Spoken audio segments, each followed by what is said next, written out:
Good afternoon.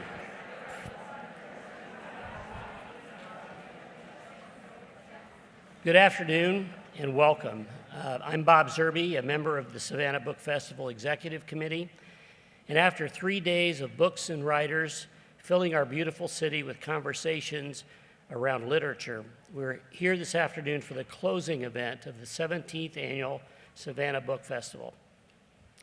This year's festival has been outstanding, and we thank all of you for supporting our mission of promoting reading, writing, and civil conversation.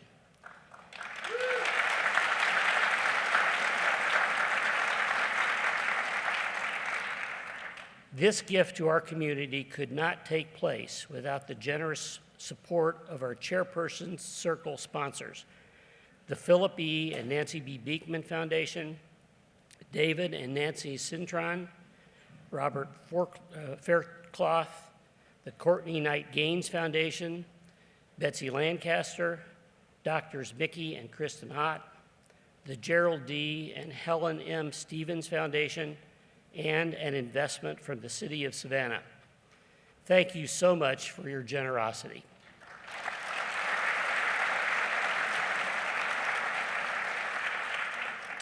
And a special thank you this afternoon for the sponsors of today's closing address, David and Nancy Cintron.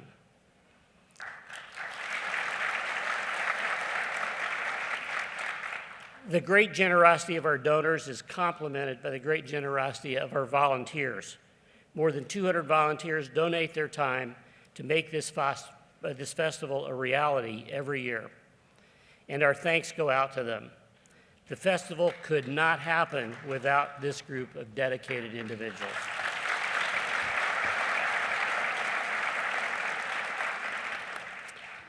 This afternoon, we have a group of special volunteers serving as upstairs and downstairs ushers. They are book lovers just like you. They're the members of the Pros for Bros, Happy Bookers, the Best Little Book Club in Town, and the Multitasker Book Clubs.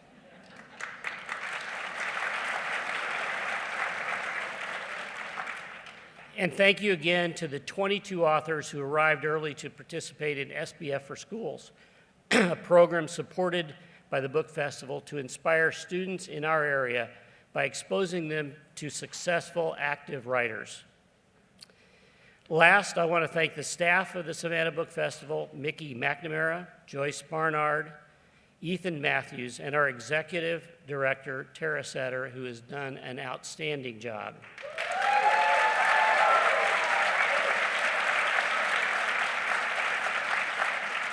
So on behalf of the Savannah Book Festival Board, I'd like to give them a small gift in recognition and appreciation of their work.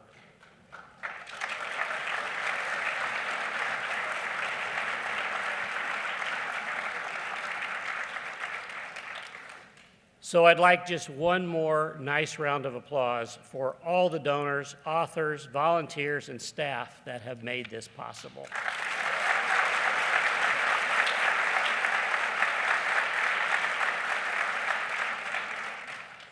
Before I introduce our author, one last time, I remind you of a couple of housekeeping notes. You could probably say these yourselves, having heard it all. So please silent your, please no flash. And for the questions and answer period, we ask that you raise your hand and one of our volunteers will find you with a microphone. And please limit yourself to, thank you. And immediately following the presentation, David Grann will be signing copies of his festival-purchased books. A numbered signing card is provided by our booksellers ex libris, which secures your place. So we're really privileged to have David Grann, a noted journalist and author, as our final speaker. As a researcher, David possesses the unique ability to uncover compelling stories that demand attention. As a writer, his skillful storytelling compels readers to delve deeper into his subjects, leaving them eager to learn more. He's a reporter at The New Yorker and other publications where he's won many journalistic awards, but he's also a remarkably successful writer with 3 New York Times #1 bestsellers. His first book, The Lost City of Z, recounted the odyssey of Captain Percy Fawcett as he searched for the lost Amazon city. The book, a #1 seller and winner of many literary awards, was described by many as a thrill ride from start to finish, and those of us who read it can appreciate that. His book, Killers of the Flower Moon, a work that will sear your soul, describes a conspiracy to murder the Osage Indian descendants to gain oil rights. And in addition to being a finalist for the National Book Award and a winner of the Edgar Allan Poe Award for the best true crime book, it was also a #1 bestseller and was named one of the best books of the year by Times, The Times, Wall Street Journal, Washington Post, LA Times, Entertainment Weekly, and Time Magazine. And Amazon selected it as the single best book of that year. It was in fact made into a movie, as many of you know, directed by Martin Scorsese and starring Leonardo DiCaprio, which has recently debuted. In his latest book, The Wager, which debuted as a #1 New York Times bestseller, it clearly is on the same trajectory for such recognition, already highly recommended. And when it comes to sea adventure, this book has it all and more: the shipwreck, the conflict, the survival, and even a thrilling courtroom drama. And while I could go on, it will undoubtedly be more enjoyable if I let David regale us with tales of shuddering deluges of the Chilean coast, the hardships of the Patagonian tundra, and the drama of British justice. So please welcome David Grann.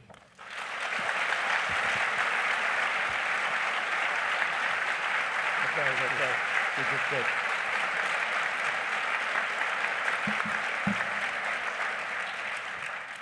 Thank you, Bob, for that introduction. It's so great to be here at the festival, to be in Savannah for my first time, and to be here with you all. Now, research can lead you to places you never expect. For example, one day, several years ago, I found myself on a small wood-heated boat off the Chilean coast of Patagonia, entering what is known as the Gulf of Pain. It was freezing winter, and we were caught in a storm, and all I could see in front of me was a mountain of water, and behind me, another mountain of water. And the boat was being tossed about so violently that I sat on the deck in the cabin and did not dare stand, or otherwise I might break a limb. And as you can probably tell, I'm not much of an explorer. Now, in case you think I'm taking a little bit of liberties with the story, I bring a little bit of video evidence from the trip. Now, I had taken just about every possible medicine to stave off seasickness. I had one of these patches behind my ear, and I was dosed on so much Dramamine, I was in a half stupor. I was like some experiment of buying things on cable news at 3 in the morning. And still, I felt increasingly nauseous as these objects, a jacket, a bilge pump, flew past me. We had not seen another boat or a soul for more than a week, and I kept glancing out the porthole, hoping to catch a glimpse of the place that for so long had filled my imagination, Wager Island. It was on that deserted island that unfolded one of the most extraordinary and gripping sagas I had ever heard of, one that had influenced two of the great novelists of the sea, Herman Melville and Patrick O'Brien, the scientist Charles Darwin, the great philosophers Rousseau and Voltaire. It was also a tale that seemed in many ways like a parable for our own turbulent times. But as the boat rolled further and further over, the sea swallowing the deck, I began to wonder what you're all probably wondering now. What the hell was I doing in the Gulf of Pain? Now, the story begins, believe it or not, we got to go back in time all the way to 1740 1742. It was then that a small little boat had washed ashore off the Chilean actually off the coast of Brazil, and 30 men were crammed on board, their bodies almost wasted to the bone. They were so weak they could not even stand. But one announced that they were survivors of His Majesty's ship, the Wager, a British naval warship, and that they had been shipwrecked on a desolate island off the Chilean coast of Patagonia. And after building this flimsy craft, they had traversed nearly 3,000 miles, completing one of the longest castaway voyages ever recorded. And they were hailed for their ingenuity and their bravery. Then, 6 months later, another tinier boat washed ashore, this one landing off the coast of Chile. And there were 3 additional survivors from the Wager on board, including an officer who was so delirious he could not recollect his own name. But after they began to recover, they told a very, very different story. That those men who had preceded them to Brazil were not heroes. They were mutineers. And in the controversy that followed, it became clear that while stranded on that desolate island, they had slowly descended into a real-life Lord of the Flies, with warring factions and murder and mutiny. Now, back in England, the principal figures from each group, along with their allies, were summoned to face a court-martial for their alleged crimes on the island. And their conflicting accounts sparked a furious war over the truth. The writer Joan Didion famously said, "We all tell ourselves stories in order to live." But in their case, it was quite literally true, because if they failed to tell a convincing tale, they could be hanged. Now, the men had once hoped to return with glory and riches. After an imperial war had broken out with Spain in 1739, the Wager's officers and crew had received orders to embark with a squadron on a secret mission to try to capture a galleon, Spanish galleon, which was filled with so much treasure. It was known as the prize of all the oceans. There was a whiff of piracy about the mission, and the men were tempted by the prospect of a share of the treasure. But first, the Wager and the 4 other warships in the squadron had to get off the dockyards in England under the command of the expedition's leader, George Anson. And it was a task that was proving insurmountable. These warships were really the engineering marvels of their time. They were devised to be both these murderous instruments, but also the homes where sailors, hundreds of them, would live side by side as families on board. Here you can see a model of the Wager. It was a little bit the ugly duckling of the squadron because it had not been born for battle. It was actually a merchant ship that was remade into a warship. It had 3 towering masts. It had cannons, and it was about 123 feet long. It could fly more than a dozen sails, and the larger warships of the squadron could fly as many as 17 or 18. Yet as sophisticated as these vessels were, they were also very vulnerable because they were made of perishable wood. A single warship could take as many as 4,000 trees to build. And this wood, of course, was susceptible to the elements of storm and sea. And the squadron was laid up on what was known as Rotten Row on the dockyards, waiting to be repaired. And given that the expedition might be gone for as long as 3 years, they needed to be loaded with countless supplies. As a researcher, you're always drawn to facts, and here are just a few startling facts. A single warship would require some 40 miles of rope, more than 15,000 square feet of sails, and a farm's worth of animals, chickens, pigs, and cattle, which were never very cooperative on getting on board. Most importantly, the squadron of 5 warships and a scouting sloop would require nearly 2,000 skilled officers and crew to operate the ships. And the Wager, the smallest of the warships, would need some 250 men. But the Navy had exhausted its supply of volunteers. And so the Admiralty dispatched gangs, press gangs, to forcibly seize anyone that had the telltale signs of a mariner. They would walk along the streets or go into pubs, and if you had a checkered shirt or a round hat or even a little tar on your fingertips, because tar was used on these ships to make everything water resistant, they would seize you and essentially kidnap you and bring you on this voyage. And when the squadron was still short of men, the Admiralty went so far as to go into a retirement home and seize 500 retired soldiers, many of whom were in their 70s and were missing an assortment of limbs. And they were so ill they had to be lifted on stretchers onto the ships. Now, one of the things that makes these ships so intriguing is that they were really these floating civilizations, testing the bounds of sociability. You'd have strangers from all walks of life thrown on board. You'd have boys as young as 6. The cook on the Wager was more than 80 years old. You'd have aristocrats. You'd have paupers. You'd have free black seamen, all thrown together. And the British Navy was known for its ability to coalesce these fractious individuals into what Vice Admiral Horatio Nelson would later dub a band of brothers. But on the Wager, the challenge was enormous, given the extraordinary number of pressed and sickly seamen.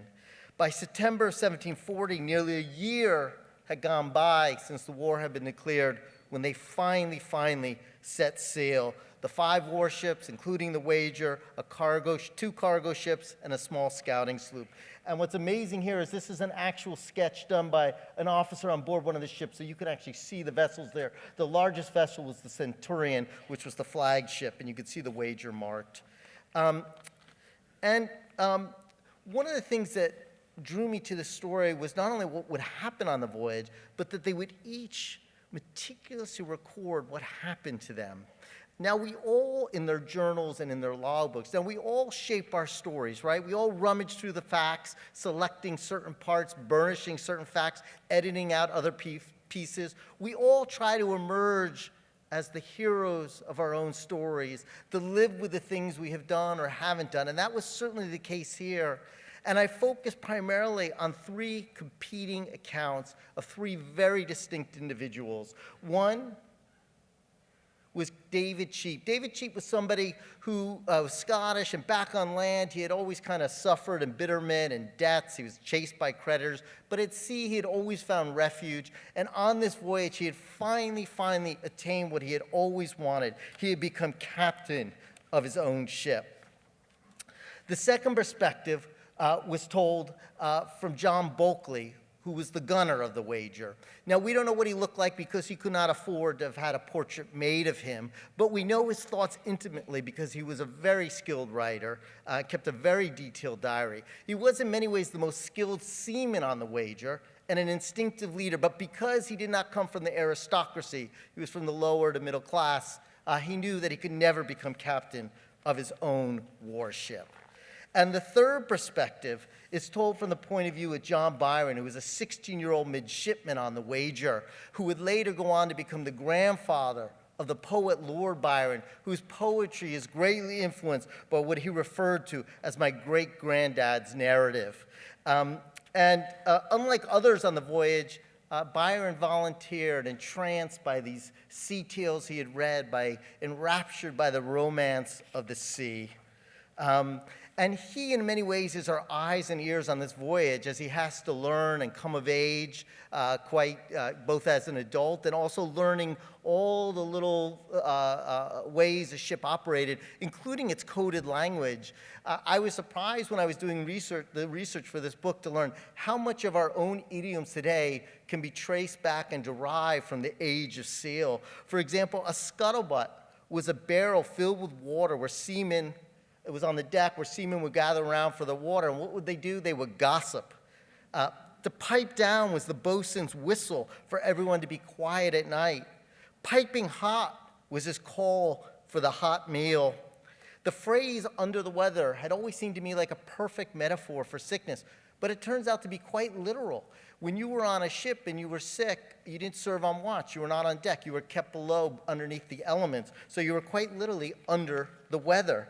And my favorite of all these nautical phrases is to turn a blind eye, which became a popular expression a little bit later in the century after Vice Admiral Nelson deliberately placed his telescope against his blind eye to ignore his superior's officer's signal flag to retreat.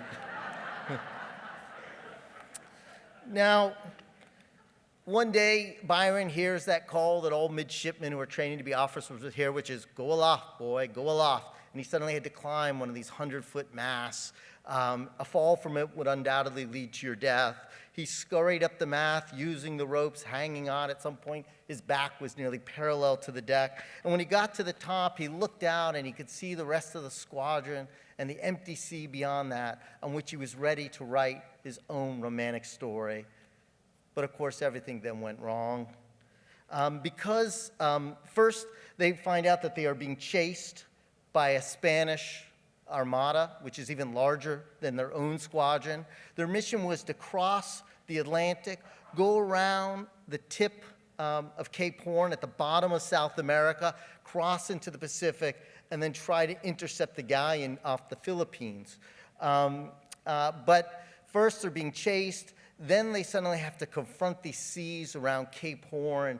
And because these are the only seas that travel around the whole globe uninterrupted, they're not blocked by land. They travel about 13,000 miles, accumulating power. The waves can dwarf a 100-foot mast or a 90-foot mast. There are the strongest currents on Earth as these seas funnel around Cape Horn between the tip of South America and Antarctica. And then there are the winds which can accelerate to 200 miles per hour. Herman Melville, who later made a voyage around the Horn, compared it to a descent into hell in Dante's Inferno. And as the men were trying to go around the Horn in their ships, they were battered day and night as if their 120 and 130-foot vessels were no more than little rowboats. They couldn't fly their sails at some point because it was so windy and they were being blown out. But then one captain couldn't control his ship, so he ordered his topmen, those are the ones who climb the mast, usually to work the sails, to scurry up the masts, these 100-foot masts, in this gale storm, and to use their bodies while they clung to ropes as threadbare sails. And so there they are, clinging to these ropes, holding on, trying to allow the captain to control the ship while the ship is rocking 45 degrees to this side. The booms, or what they would call the yards, were literally touching one end of the sea and then the other end. And it's in this moment where the seamen and the captains know, and David Cheap, the captain of the wager, knows he's going to need every member of his crew if they're going to have any chance of surviving. But it's in that very moment when many of the seamen can no longer rise from their hammocks. They're suffering from a mysterious illness. Their hair begins to fall out, and then their teeth. Even the cartilage that seems to glue together their bodies seem to be coming undone. There was one seaman who had fought in a battle more than 40 years earlier where he had broken his bone at that battle. Suddenly, inexplicably, it fractures again in the same exact place. And it didn't just affect their body, it also affected their senses. As one wrote, "The disease got into our brains and we went raving mad." They were suffering from that great enigma of the age of sail, which was scurvy. The disease killed more mariners than all other threats, tempests and other diseases combined. No one then knew that the cure was so simple. It was caused by a deficiency of vitamin C, and all they needed was lemons or limes or fruit, which they didn't carry on ships back then very often because they didn't have refrigeration. And this expedition suffered probably the worst, certainly one of the worst ever recorded outbreaks of scurvy in maritime history. Hundreds and hundreds and hundreds of the seamen perished, their bodies thrown overboard. As the poet Lord Byron would later put it, without a grave, unknelled, uncoffined, and unknown. And as they were running out of hands to work the ships, The captains frantically tried to keep the ships together, knowing that if they separated, there'd be no one else around to save them. And what they would do is, they didn't have communication, no systems, no iPhones, no walkie-talkies. So they would fire their cannons, usually blanks, to signal their locations.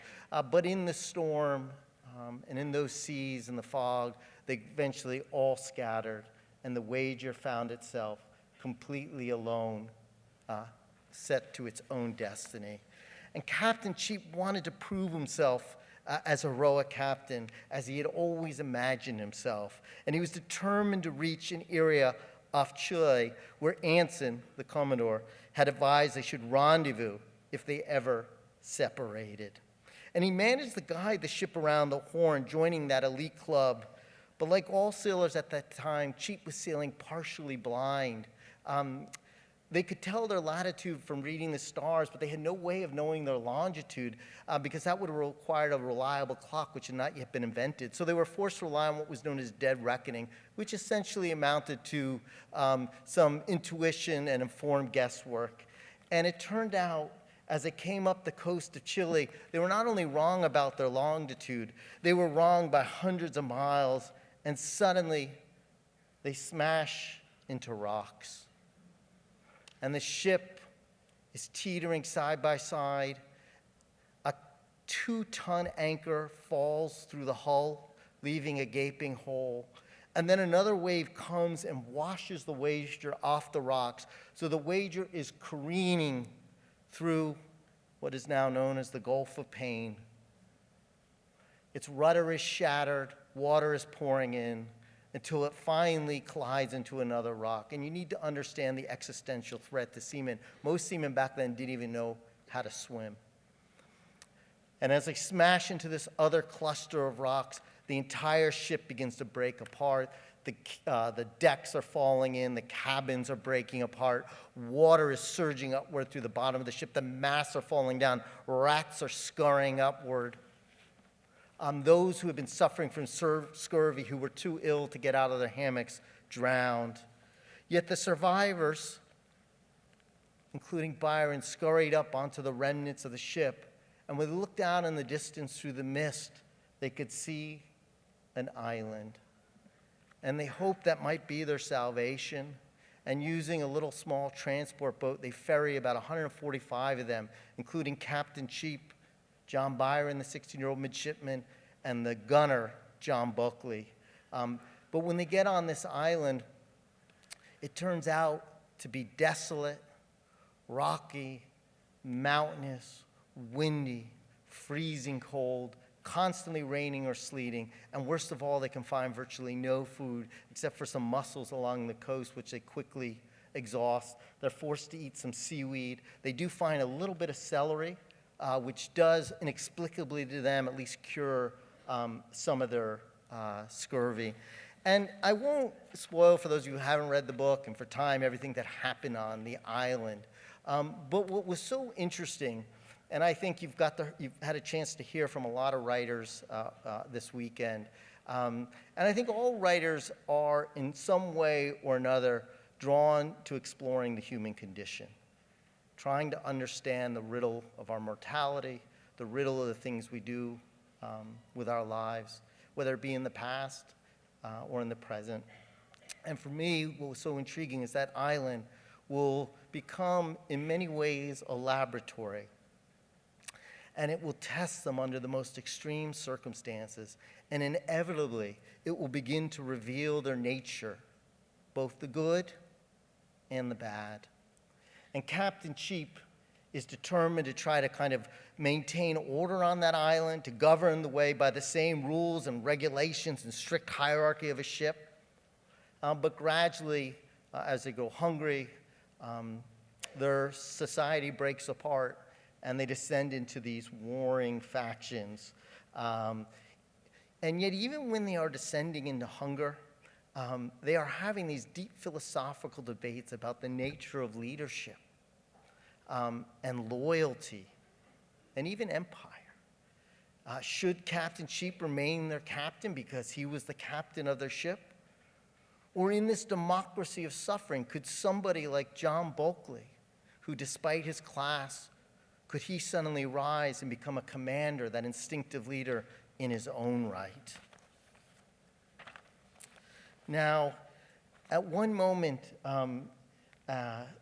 the Carasquar, which is a group of indigenous Patagonians, arrive on the island. They show up on their canoes. And they're really these, they had lived in that region, traveling in almost familial units. They were known as the nomads of the sea, usually just, a few canoes with a family. But they had adapted really well to the region. They always kept the fire going in their even in their canoes to stay warm, and they knew how to find food.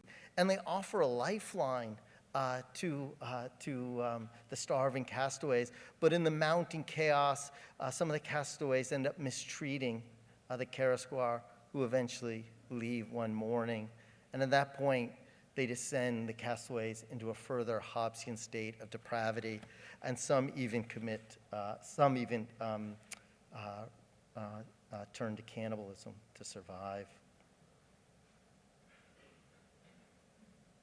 Here you can see some of the sketches from the time and the violence on the island breaking out. Now, some of them, incredibly, will make it back to England, and those journeys are a saga unto themselves. And those survivors who do make it back to England, they do get summoned to face this court-martial. So imagine this, they have waged this eternal war against every element possible: icebergs, gales, scurvy, hunger, their own fellow seamen. And now they begin to wage a war over the truth, hoping to save their lives, fearing they will be hanged if they don't tell a convincing tale. And when I was doing research on this story, I would go to these archives and pull out these old crumbling journals from the 18th century filled with dust. You'd open the boxes. They would be the ink, written with these, with the feathers and the ink, the quills, would be fading and water stained, but you could read them. And they would, in some of their accounts, they were complaining about the other side as lying, or they'd even say there was a fake journal. And then, of course, I would come home and I would read the newspaper or turn on the cable news, and what would I hear? Fake facts, alternative facts, fake news. And then I would go back to the archives and see how they'd be waging this war over history and whose story gets to be told. And as they are all telling their story, the authorities are listening to them, and they begin to wonder, do we like any of their stories? They make us look like beasts. Here, the officers, the vanguard of the empire, didn't act like gentlemen. And the stories undercut the central claim of the British Empire, used to try to justify its ruthless conquering of other peoples, which was that their civilization was somehow superior to others.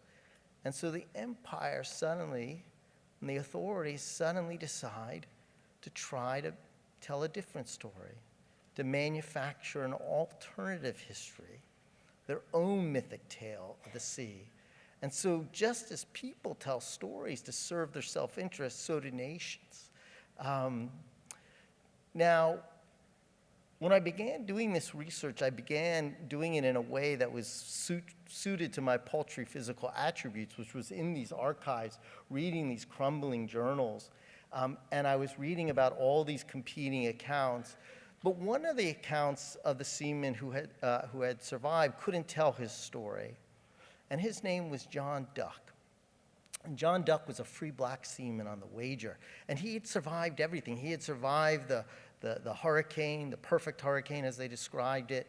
He had described the shipwreck and the starvation. He had survived the castaway voyage. But unlike others, he couldn't tell a story because he was kidnapped and sold into slavery. And just as empires tell stories to preserve their power, they also do it by ensuring that there are certain silences, that there are pages that are left out of the history books. And John Duck's is one of those silences. We don't know what happened to him, and we don't know his story. But his silence does tell a story unto itself. Now, after about a couple years of doing research this way, I decided I could not fully understand what the castaways had been through unless I made a trip to the island myself.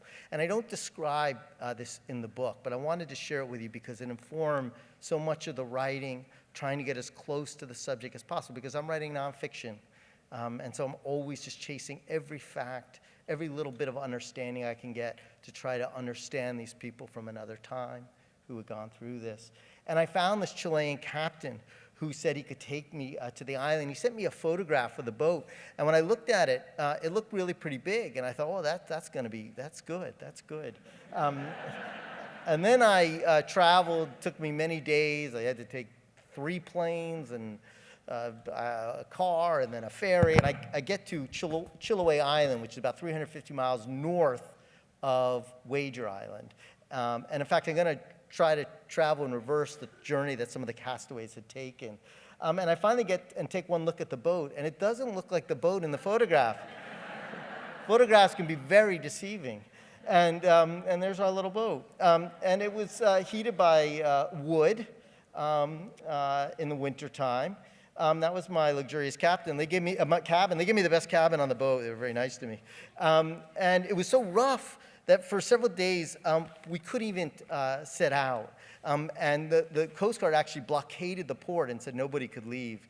And then finally, after 5 days, we finally slipped out at dawn. We got across this channel, and we journeyed through these channels off the coast of Patagonia. And if the coast of Patagonia looks like if you took a glass and you shattered it. There are all these little islets. And so if you kind of weave between the islets, you can remain pretty protected from the elements and the open Pacific. And so it was quite beautiful, and I started to feel really confident.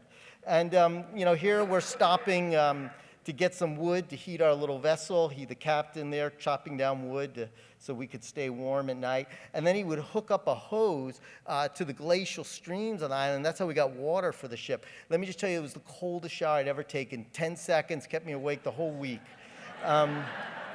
And after about 5 days, the captain finally says, well, now if we're going to get to Wager Island, we got to go out into the sea. We can't follow these channels anymore. And just for a quick refresher, in case you've forgotten, here we are once again on that beautiful sea. Now, not only am I not an explorer, I'm not a really bright one. So you had about 10 hours where you just had to sit on the floor holding on. I thought, how am I going to pass the time?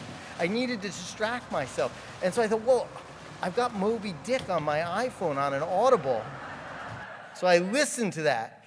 And let me just tell you, arguably, I think the greatest American novel ever written, the worst book in the world to listen to when you're at sea throwing up. But our captain was very skilled and eventually managed to guide us through this part of the ocean into the Gulf of Pain.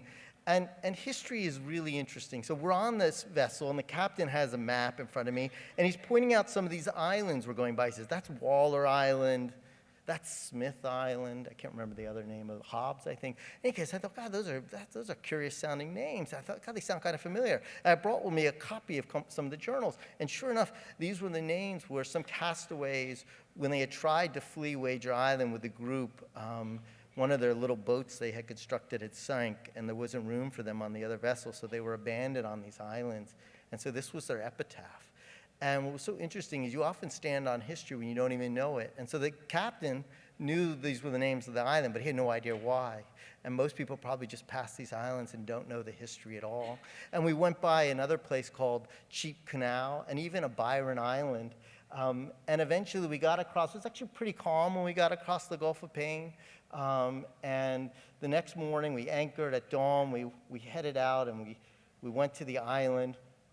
And I'm going to show you a picture. That's Wager Island. I'm going to show you a picture of me because my wife thinks I look so handsome in it. And the reason I'm showing it to you is because just to give you some sense, because I'm vain. No, because I want to give you a sense of just how cold it was. And sometimes you make these trips and they help deepen your understanding. So I had read their journals and they kept saying, I'm freezing, I'm cold, I'm freezing. And I looked up the temperature online. I said, well, it's about 32 degrees. It's not Antarctica. are they exaggerating? No, it really is cold because it's so wet. It's just a wet, wet cold and a windy cold. So it's always raining almost every day or sleeting, and you're always being buffeted by about a 20 to 30 mile an hour wind coming right off the ocean. And so it occurred to me, of course, they're suffering from hypothermia, but that was a term they wouldn't have used. So you have these kind of small revelations when you make a trip like this. We did get to the island, and here is some of the celery, which I tried. It was a little bit bitter, but we found that. But the island remains this place of wild desolation. It is still windblown and desolate, cold. There's no people. The indigenous, because of contact over time, had disappeared, dying of disease.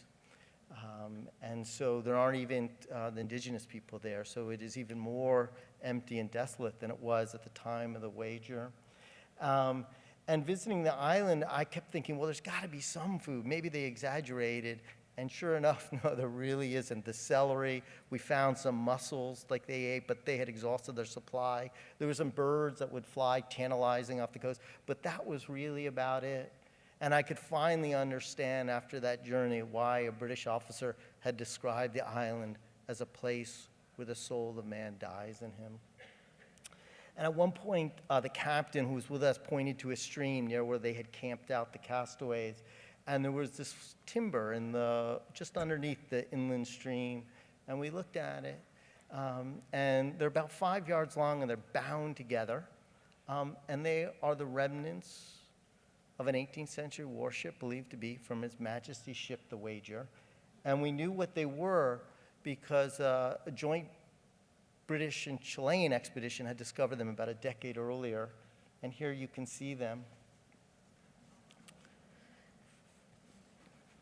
And as I kept looking at these woods, I kept thinking about how important it is for us to learn about our past, to try to tell our past as honestly as we can to account for it. And I also just kept looking at these woods thinking after that ferocious struggle, nothing else remained but these few remnants, nothing of these ravaging dreams of empire. And after reading and documenting all their warring stories, all these furious words, I could not hear a sound except for that eternal hush of the sea. Thank you all so much. Be happy to answer questions.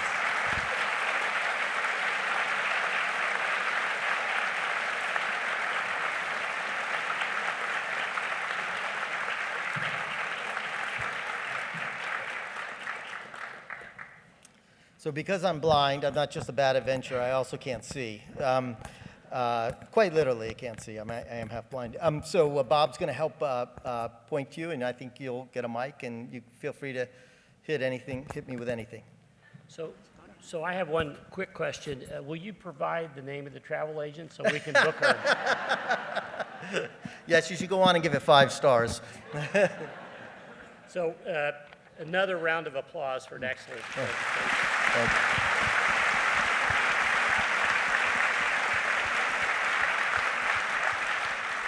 To maximize it, we ask one question and keep it, simple, a question, not a story. That's my job. Now, my job. Okay, there's our first question right down here in front.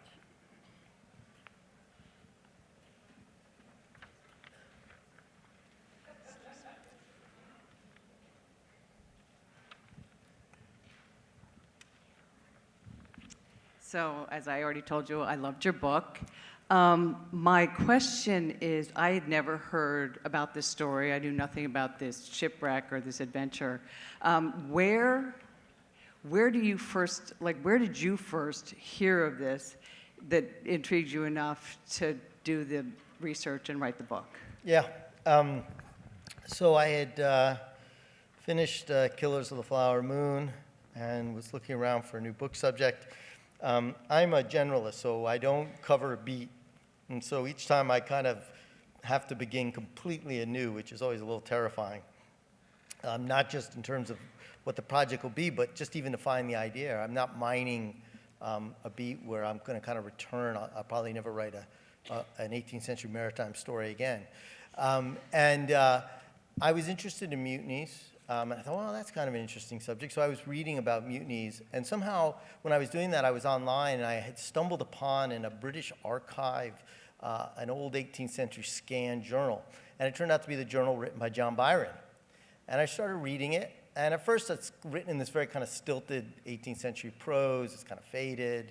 The F's are printed as S, the S's are F's, and I was like, what is this? But then I kept pausing over certain descriptions. He was the one who described the storms off of Cape Horn as, he described it as the perfect hurricane. And then he's describing the scurvy, and then he describes the shipwreck, and then he described cannibalism, although he wouldn't refer to it as cannibalism. He just said some of them proceeded to that last extremity. And I thought, wow, this is really interesting. I've never heard of this. And it really had some of these kind of tantalizing elements of one of the more extraordinary sagas I had heard of. But that was just the seed. And then, at that point, I have several questions. I'm intrigued. One is, are there further depths to the story? And could you even tell the story? One journal wouldn't be enough. And then as I did more research, I learned that there were all these other competing journals. And I was like, God, this is a war over the truth. And of course, we were going through that, and we're still going through that in our own society. And so I was very intrigued as I did more research in that this story did, even though I never mentioned present times, did feel like a parable in many ways for our turbulent times. And so all of those things are what drew me to it. And it took about 5 years to do and research from the moment of probably finding that journal from Byron to finishing. Oh, I see. There's a question right here in the middle.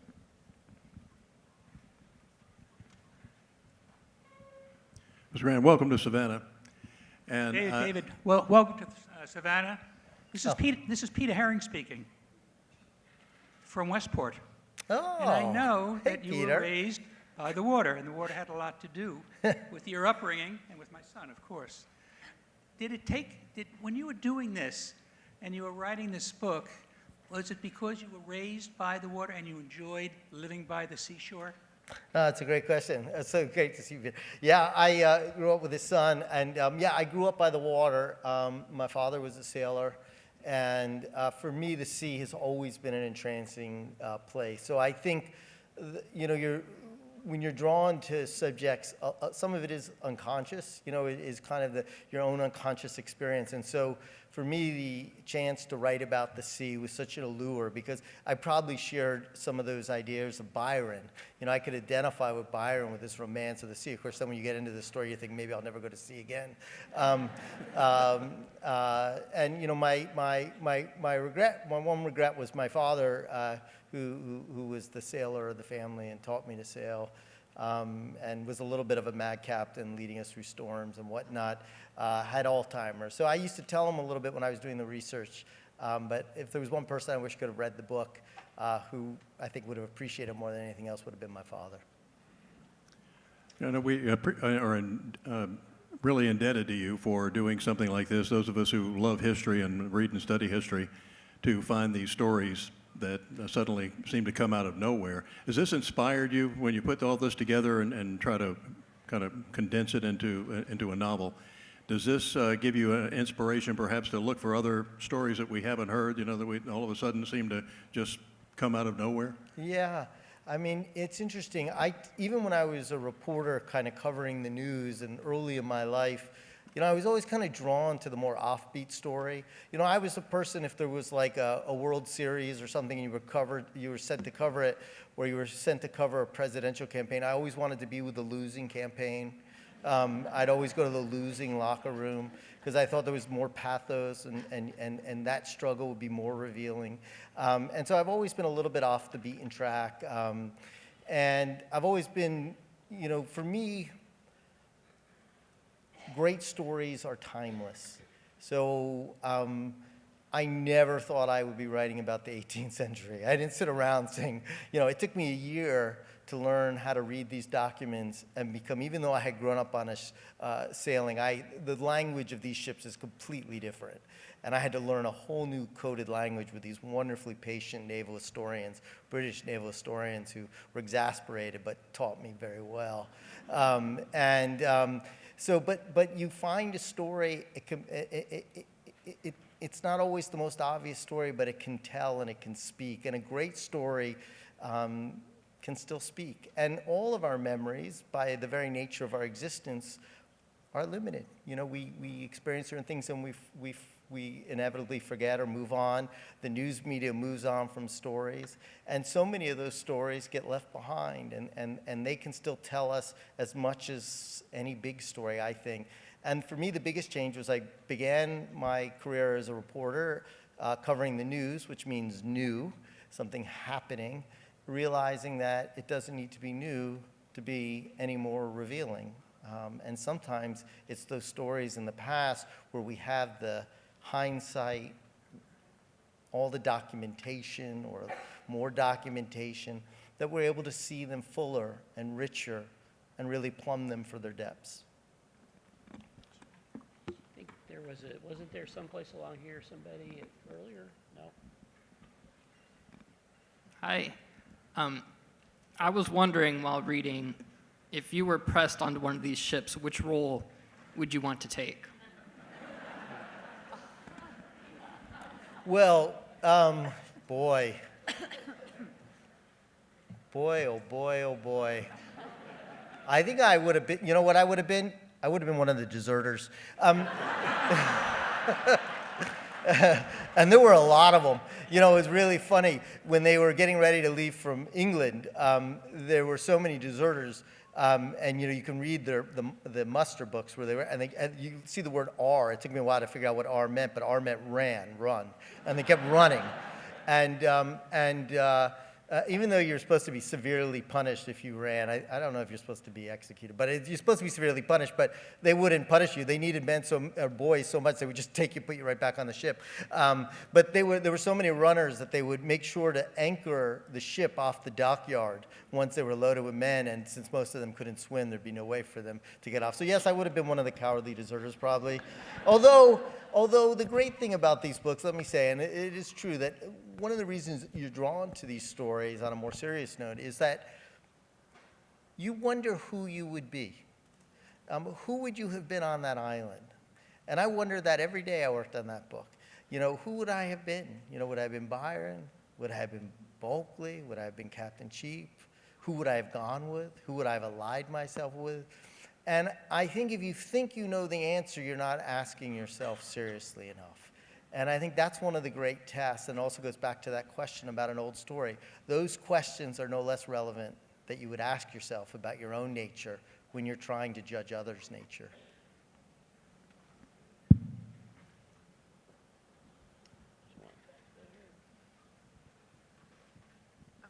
Okay.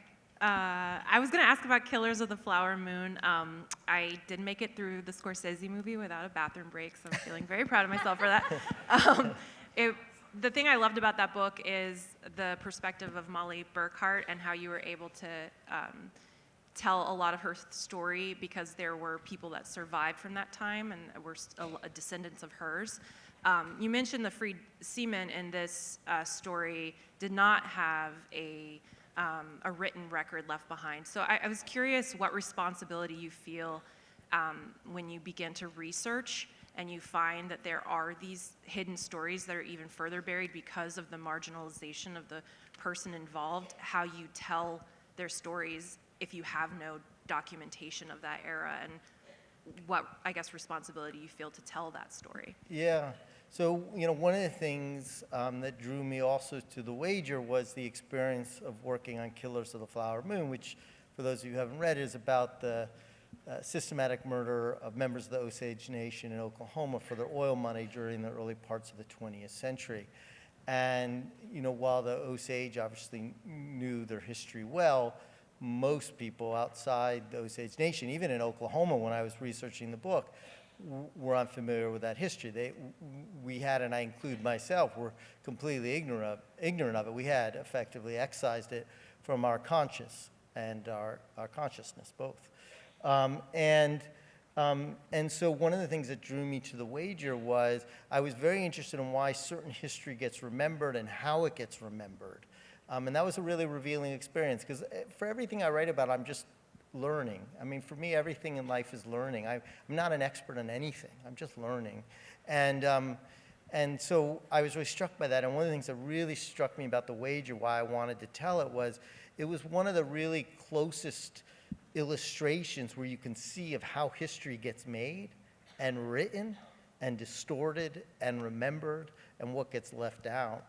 To your question of the responsibility, I think you always feel a responsibility to tell stories and to tell them as accurately and judiciously, and to make sure you render them fully, which means perspectives that were often left out of the history books. And that can be a challenge because the records aren't always there. But for example, Killers of the Flower Moon, even though I was very daunted, that book is told in 3 perspectives. The first perspective I told as much as I could from Molly's point of view, because her story was always left out of the history. And then in the 3rd perspective, you also hear from contemporaneous Osage, including her descendants, to hopefully fill in the story. And I think when I was younger in my career, I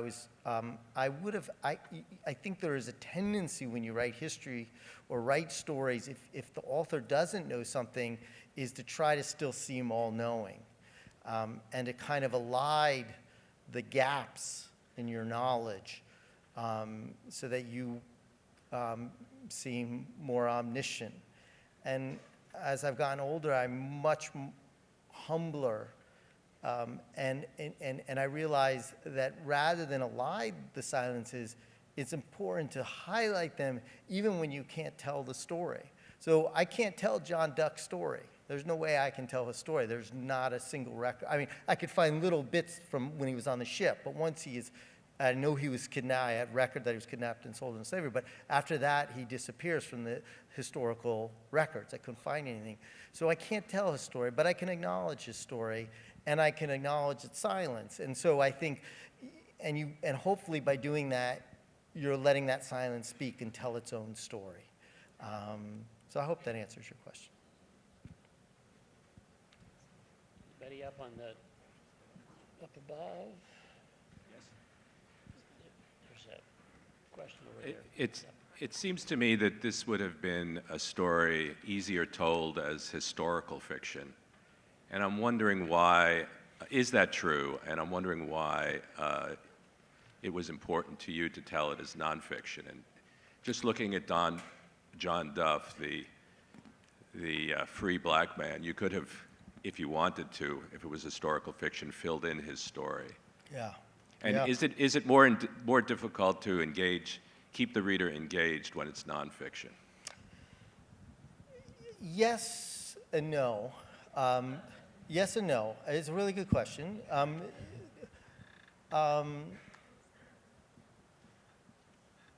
You're not imagining the story, you are excavating the story.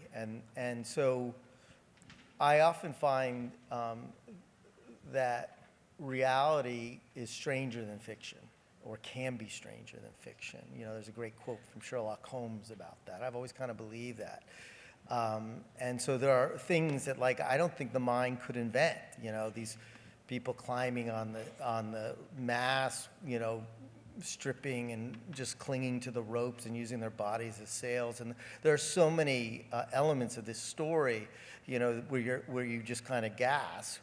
I mean, the fact is a little like a crazy Victorian novel where these survivors just keep showing up back in England. I mean, there's not that many of them, but, you know, like one shows up, it's been like 7 years. His family doesn't recognize him. And, you know, if you wrote it in fiction, you'd be like, oh, I don't believe that. And well, it's happened.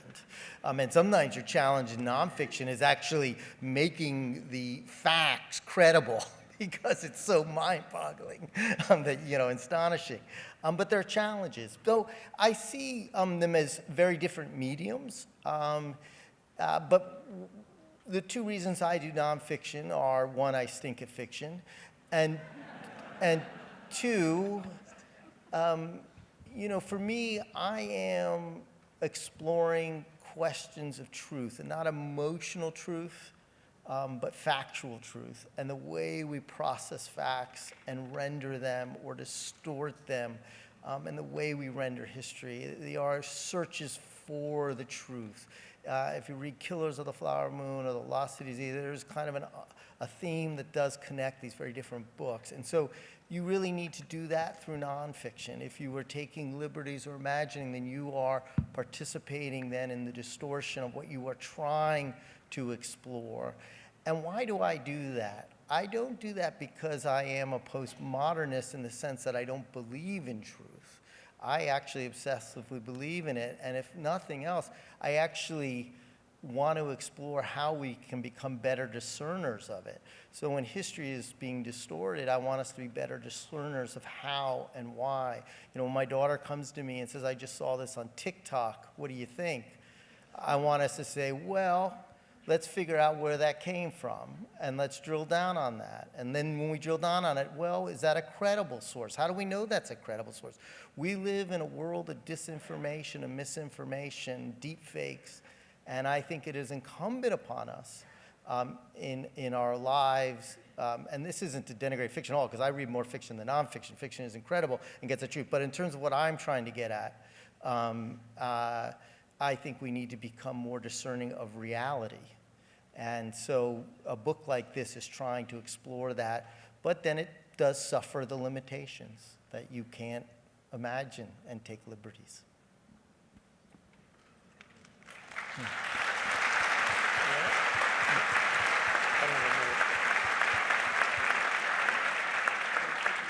think we got a question up there. Yes, hello. I wondered if you had come across a new topic, and if so, if you could give us a glimmer of what that general topic area might be. Yeah, I'm very cryptic about the new one. I don't know if it's going to work out. I also have this weird thing, like when I was young, I used to go to cocktail parties and tell people about all the stories I was going to write, and then I would never write them.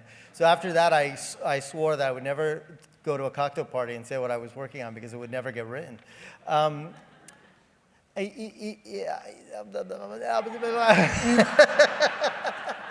right, I'll be really general.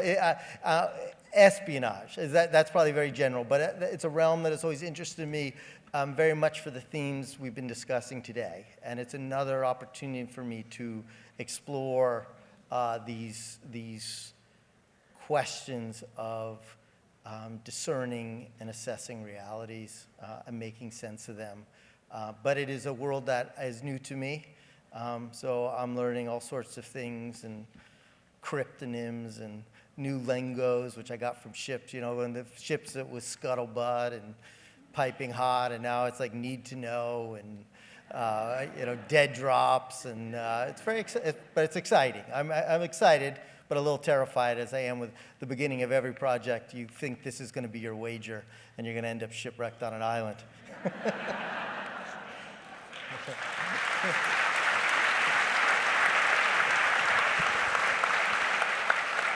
Thank you. Thank you very much. On behalf of the Savannah Book Festival, we'd like to present a gift to you. Well, thank you. It's the comic by Savannah's own Flannery O'Connor. Oh, wow. Thank you. And David will be signing festival purchase books in the front and at the front of the stage, I guess it is. Please make sure you've received your numbered signing card and line up according to your number. Thanks very much for coming. An extremely successful Savannah Book Festival. That was great. Thank you. I love the book.